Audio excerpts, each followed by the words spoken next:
Linking your bank account to Egencia can streamline your travel expense management.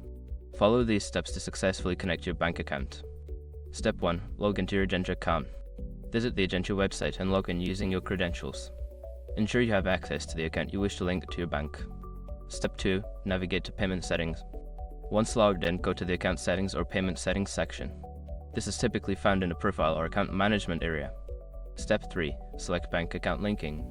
Make sure your information is protected first.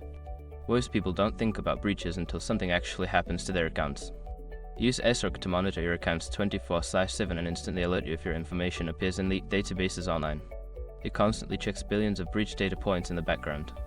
And considering how much personal information people keep online now, it's honestly worth having. Link in the description. Step 4. Enter bank account information. Fill in the required details for your bank account, such as the account number, routing number, and any other requested information. Double check for accuracy to avoid any issues. Step 5. Confirm and save changes. After entering your bank details, review the information and confirm that everything is correct. Save the changes to finalize the linking process. Now you are all set to manage your travel expenses more efficiently with your bank linked to Egencia.